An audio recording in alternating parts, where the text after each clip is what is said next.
Well, Donald G. James is the author of Manners Will Take You Where Brains and Money Won't. Wisdom from Mama and 35 Years at NASA. Inspired by the overwhelming reaction to the 1986 Space Shuttle Challenger tragedy, Donald James decided to make a career at NASA. And he's on the line with us here just now, and we've fixed out all the technology. How are you doing today? I'm superb, Toby. Thanks, and I'm so happy to be connected to you. I appreciate this opportunity. Yes, it's a pleasure to have you on the show. So, what was it about the Space Shuttle Challenger that inspired you to have a career at NASA? Because I would have thought it'd maybe put you off a bit. Yes, it's a great question. After the Challenger accident happened, I was asked by the head of NASA Education to go around the country with the backup astronaut to the teacher that died on the Challenger. If you remember, there was a Yeah. school teacher that we had selected. Her name was Krista McCullough. And NASA decided that because there was so much outpouring of grief around the loss of the teacher, they asked the backup astronaut to the teacher. Her name was Barbara Morgan from the state of Idaho, to go around and talk to teachers and students. And I was asked if I would help her do that. I was in public affairs at the time. And Toby, I can't tell you how profound that experience was. We would go to these events, and there's hundreds of teachers and students, and they all wanted to connect with NASA and connect with the teacher.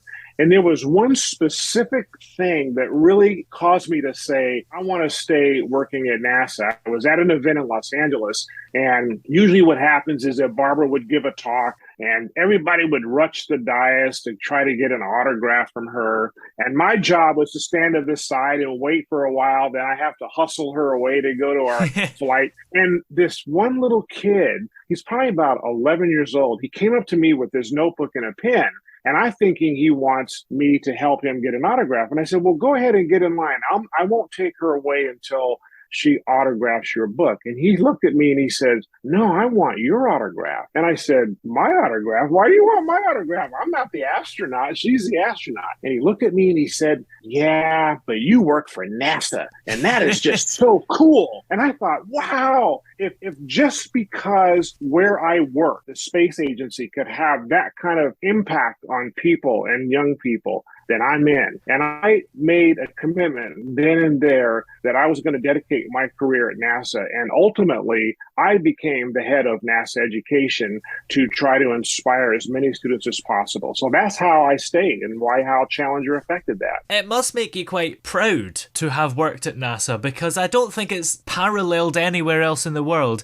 It's such a big institution. The closest we've got is maybe the NHS or the BBC, but NASA is even greater than that. I don't know if it's greater or not. I mean, I'm very. I think the institutions that you have there are wonderful. I've had the privilege of being there. I studied at Cambridge for one summer. I visited the UK Space Agency, and they have a proud history of space exploration. But I can tell you, for me, it was a privilege to work for a lot of very smart people doing wonderful things for the benefit of humanity and knowledge. Yeah. And that's what really inspired me. You were associate administrator for education. What did you Right. actually do in that job? Yeah, well, that's a great question. So that means that I work for the NASA administrator, and the NASA administrator was appointed by the president. In this case, it was President Obama. And then, so it's kind of like a vice president in a corporation, if you will. Yeah. So I was in charge of all of NASA's education programs. Basically, what I did is that I made sure that NASA had money in order to fund intern programs, in order to give grants to schools and grants to states.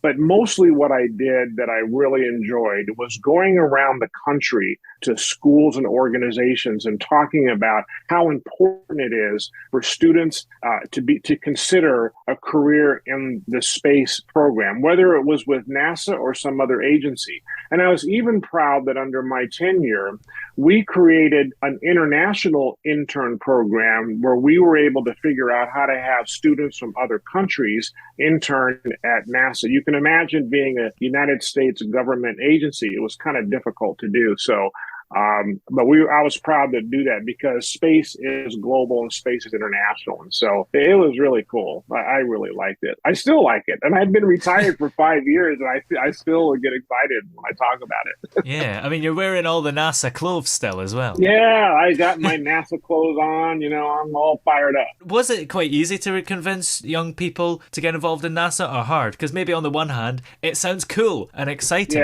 working for space, but then maybe on the other hand, some people might think it's a bit hard. You've got to maybe study hard and it's a lot of graft. Yeah, well, Toby, that's the good news because I'm a walking example that you don't have to be a genius to work at NASA. I was reasonably smart, but I wasn't a straight A student and I didn't, I'm not off the charts and all that. I was smart enough to get in.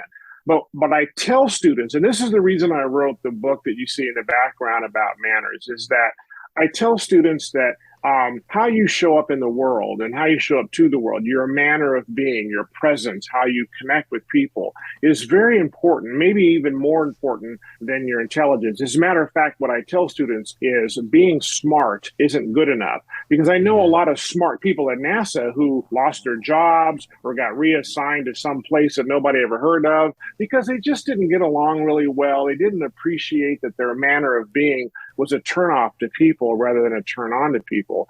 And so I use myself as an example of saying, yeah, there's lots of aspects of NASA that is hard. It's hard to be an astronaut. It's hard to be an astrophysicist. You have to have the grades and all that to do that. NASA's never going to hire you because you have great manners. Let me get that straight right now.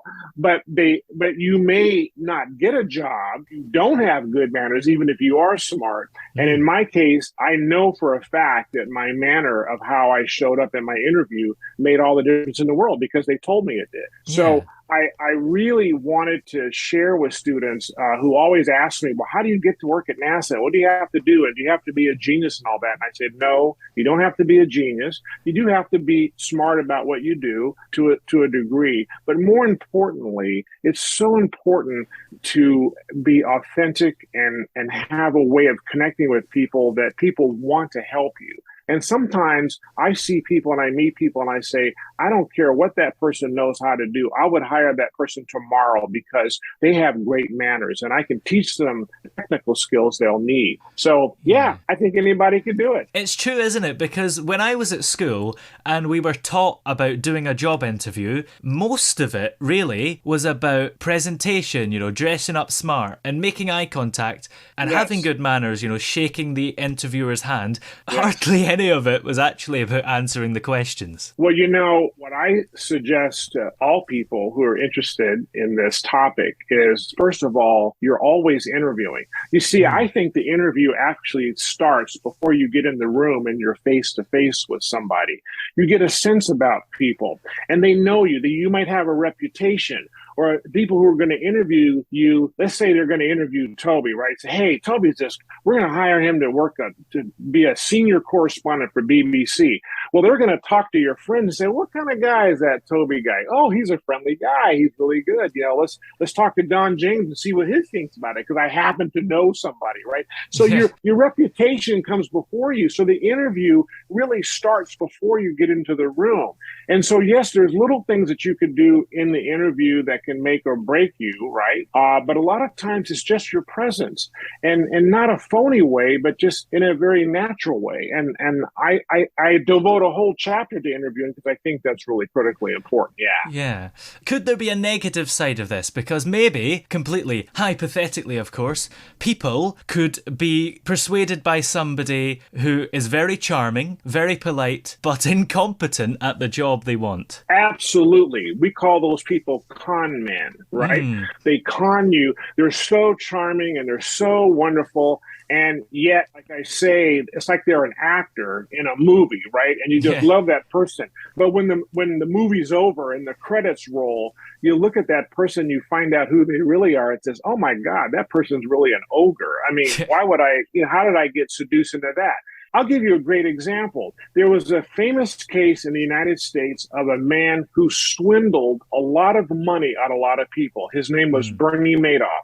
Bernie Madoff was smart. He wasn't stupid. Bernie Madoff was charming. He had a good manner about him. And he would come to you and say, Toby, I can make you a lot of money. And you say, wow, you're really smart. And he shows you all the documentation. The problem was he was actually a criminal. He had a Ponzi scheme where he was taking money from people and then paying off the people at the top of the pyramid, and then he until it fell apart. So there is a danger in that. So that's why I say there's a virtuous component to manners, meaning that you don't learn this skill to try to get over on somebody. You learn this skill to be your natural self for good, that you do it for good reasons. And so, but your point is very well taken. Yeah. And you have to be careful not to be seduced by somebody who really is a con person, right? I mean, we get that all the time. Yeah. That's a great question. Yeah. What a suitable second name, Bernie Madoff, when he made off with everyone's money. Yeah, he did. He really did. And he hurt a lot of people. And he knew it. He knew he was doing wrong. He may have thought at the beginning that, well, it's okay to do it. But eventually it catches up to you, right? So if you're the kind of person that has bad manners and are not really polite and you do a lot of bad things, you may get away with it for a long time. But I think eventually it'll catch up to you. Even though there's examples of people that I think have bad manners, but by some definitions, people say they're successful. And I just look at the values that they espouse and I say those values don't align with my values. So I really do believe that's important. So your book is called Manners Will Take You Where Brains and Money Won't, Wisdom from Mama and 35 Years at NASA. What was it that actually prompted you to write the book? I was giving a speech at NASA about a month after I retired. I was invited to come back and speak to the group of summer interns that were working at a NASA facility in California. And at the end of my talk, I was talking about my career and the trajectory and the things that I did and all this stuff. A young man asked me, he said, well, Mr. James, if you could go back to when you were an intern first starting off, but knowing what you know now, how would you advise yourself? And I said, that's a great question. I thought about it for a few seconds. I said, I think I would tell my younger self, please remember the advice your mother, meaning my mother, always gave you, which was that phrase. She always said, honey, manners will take you where brains and money won't. She said, it doesn't matter how smart you are. Your manners are more important than your intelligence and your brains. It doesn't matter how rich you are. Your manners are more important. And I think I intuitively knew that, which is why I think I was able to be successful. But I wish I had learned it earlier because I think I would have not made some of the mistakes that I made early in my career. Yeah. I started to write the book because 2 months after I gave that talk, my mother unexpectedly died. And I was looking for a way of honoring my mother and the legacy that she left me. And I thought about that talk. And that was the beginning of writing this book that I did with my brother. And if you were to put percentages on it, how much of your success in your career would you put down to your manners, and how much would you put down to brains or money or competence? I would say at least 50%, and I mean that. As you know, my brother is an airline pilot, and as he says, you have to know how to fly the plane. Let's not kid ourselves. You can't, like I said, NASA's not going to hire you if you go into interviews and say, why should we hire you, Toby? He says, oh, I got great manners. I learned that from Mr. James. He says, well, see you later, pal. They want to know, do you have leadership abilities? Can you work an Excel sheet? Do you know how to understand financial spreadsheet? You have to know certain things. There's a job requirement. I'm talking about how you progress in your career and in your life. I know people that just got stopped in their career, and I know why they got stopped. It wasn't because they were stupid. It's because they didn't know how to cultivate their manners in a way that people wanted to help them. And people wanted to help me, I think, as I got higher in my career because they knew they could trust me. I had integrity. I did what I said I was going to do. And if I couldn't do it, I would acknowledge that. If I made a mistake, I owned up to the mistake. I didn't lie. And I was honest and I did the things that I felt were the right things to do. And so I put a lot of weight on that in terms of how I got to where I was. I mean, when I applied for my job as associate administrator for NASA, I competed against 84 other people. Wow. Four of them were NASA astronauts. Four Wow. were NASA astronauts. So I ask you, a NASA astronaut clearly is far smarter than I am. They all are. They're off the chart smart. They all went to MIT. They went to whatever they did, and yet they chose me. Why did they chose me? Well, they told me why, and they said, "Well, we really don't think we need an astronaut and what astronauts bring to the table for this job now. We need somebody who can inspire and motivate their own people and cultivate a great relationship with Congress in order to get funding and things of that nature." And they saw those qualities in me based on my reputation and history. And so I put a lot of weight on it, and I felt so strongly about it. I said, I want to write this and give this, my wisdom, to people for them to look at and see if it works for them. And I think it's global. And I've asked people from all over the world, and many of them agree. And they say, yeah, I think these are important traits. Was working for NASA as glamorous as it sounds? Well, parts of it were. I would say about 20% of it was. But Toby, the truth is, it's sort of like your household. You know, you got to do the dirty dishes. You got laundry. There's a lot of housekeeping things. I didn't particularly like having to defend my budget for my organization because it's tedious. There's some politics that are involved. I mean, the first year that I became, I think maybe a couple of years into my tenure, the administration decided to completely zero out the budget. And I worked for the administration, so in theory, I had to defend it. But I was able to do it carefully so I didn't get in trouble. But I really didn't want to have no money organization, right? So there's a lot of crap work you have to do. You have personnel matters, right? I mean, I had very smart people in my organization, and one day the two of them got into a fight, not a physical fight, but it was a kind of altercation that was not appropriate for the organization, and I got called out of the meeting and I had to intervene immediately. And you would think, wow, people at NASA, why would they be fighting? Well, people are people, Toby. And so that's the kind of stuff that I didn't particularly like. But I love the part where I could go around the world and give talks and represent NASA and inspire students. And I have evidence that some things that I have done have inspired people to come into NASA, and I'm very proud of that. About how many times a week, on average, would somebody make the terrible joke, "It's not rocket science"? Yeah, probably every day. Wow.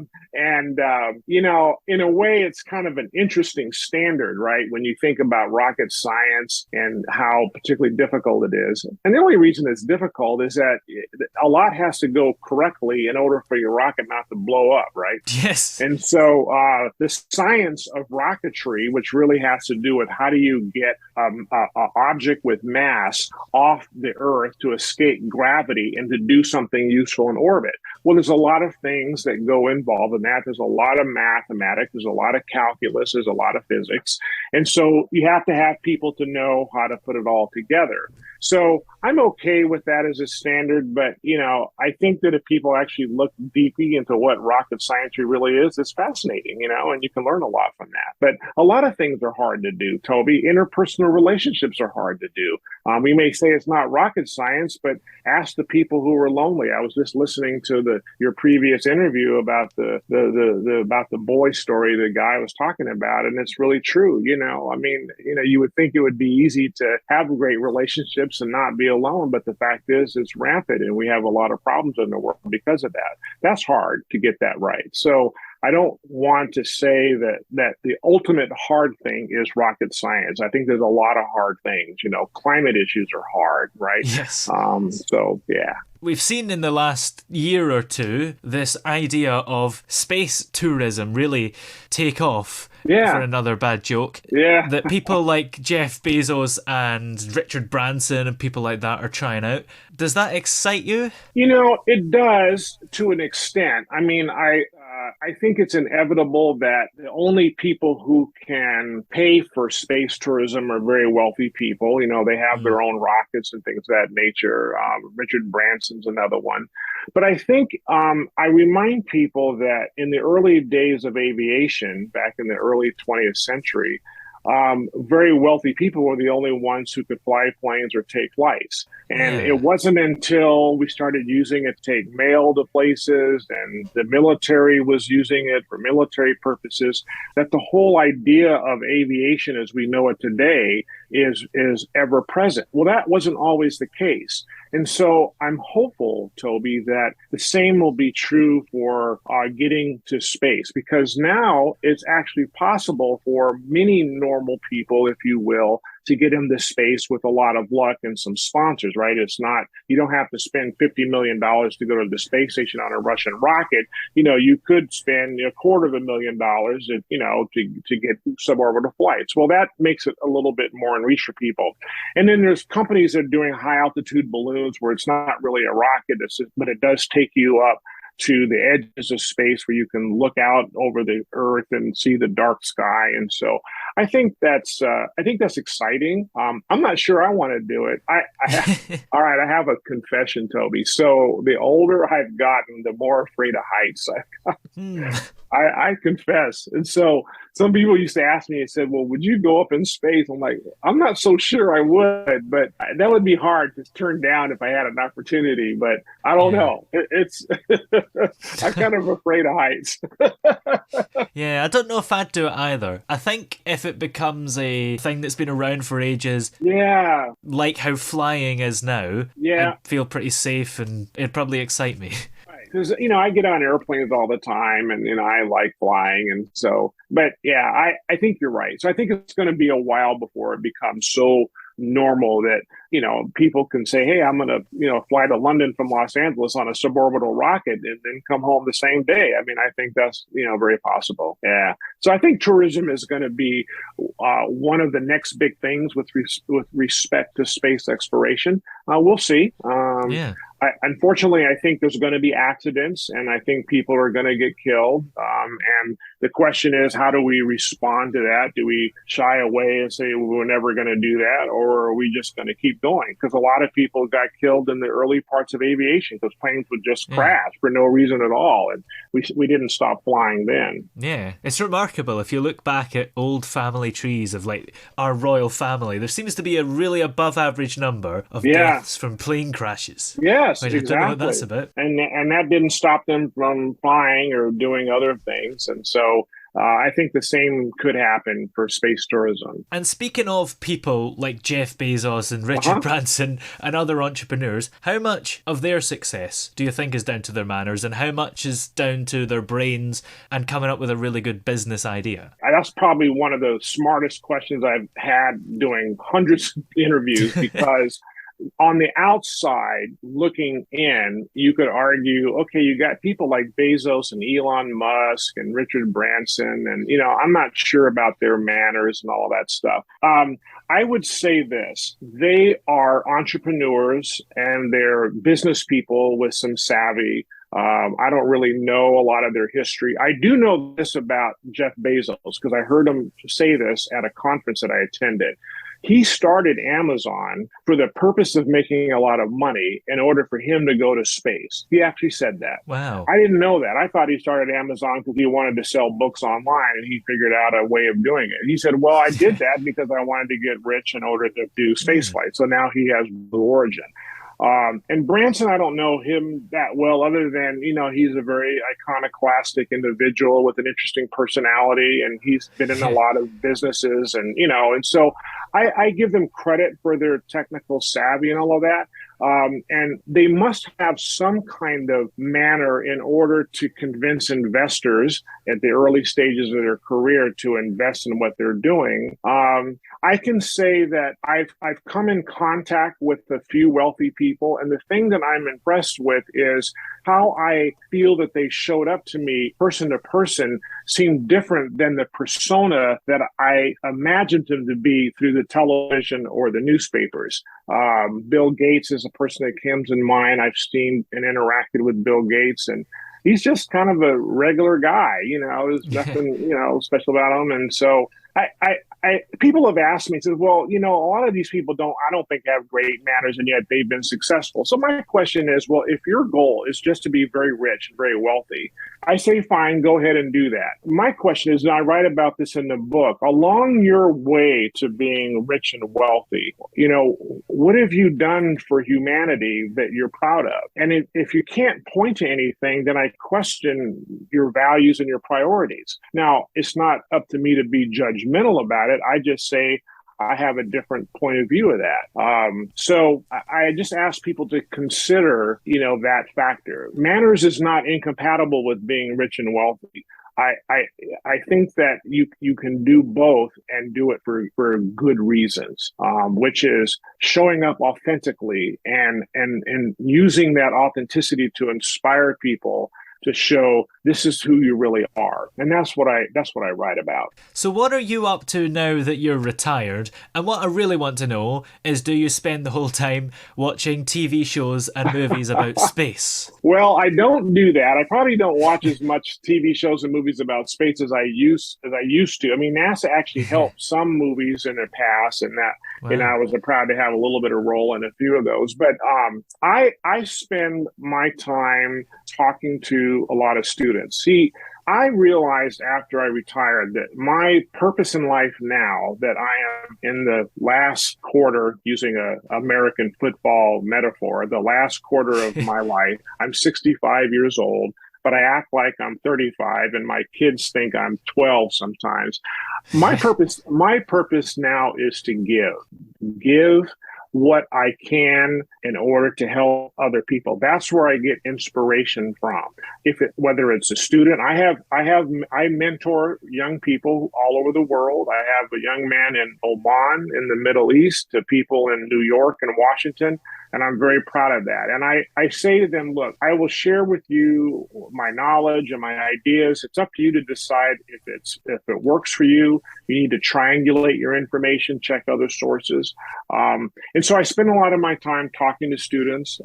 I'm also working on a workbook for the Manners book, so people can actually like any skill, Toby, you can't just say, okay, I'm going to flip a switch and have great manners. You have to develop a skill. You have to work at it. And so I'm developing a workbook for people to actually do things in order to craft their skill of manners. And I hope to get that out next year. And I like video projects. I like to make videos of things, and I edit videos and stuff like that. And I read. I like to read. And I watch, I confess, I watch Netflix, and I get sucked into some Netflix shows. But I love being retired because, I can do the day as I want to do it. But I appreciate that people are willing to listen to what I have to say and not necessarily take it, as gospel. I don't want people to do that. I want to put something in front of somebody to have them take a look and see whether or not it makes sense to them. If manners, as how I write it and how I talk about it, which is really broad, right? It's not a narrow thing. If manners speaks to people and resonates, then I'm happy. If it doesn't, go read something else that's helpful to them. So that's how I spend my time. I also try to walk a lot. That's where I meditate when I go out and walk and enjoy nature and try to keep myself healthy. Well, where can we keep up to date with you? And of course, find the book. Thank you. So the book is available, of course, on Amazon. Thank you, Jeff Bezos. Yes. And many and other bookstores. It's an audiobook, which I had the privilege of recording myself, which I am proud of. It's also an ebook, electronic book, or you can get a paperback, just like the one you see behind me. So that's how you can find the book. You can also go to my website, which is just my full name, DonaldGregoryJames.com, DonaldGregoryJames.com. And you'll see on the website information about the book, a bio about myself, links to places where you can buy the book, get the ISBN number, however you want to do it. And I would ask that if any of your listeners read the book, and I really hope you do, please contact me and tell me what you think. My contact information is on the website, but my email is mannerswilltakeyou@gmail.com. So please email me. I answer all emails, and I would love to hear from people to hear what they think and give me their thoughts. So who knows? Maybe somebody will give me some ideas for a sequel. Ooh, yeah. Looking forward to that. Yeah. Well, many thanks for joining us today. It's been great to talk to you. Thank you very, very much. And I appreciate you, Toby, and I appreciate your listeners. And thank you, listeners, for taking a look at manners.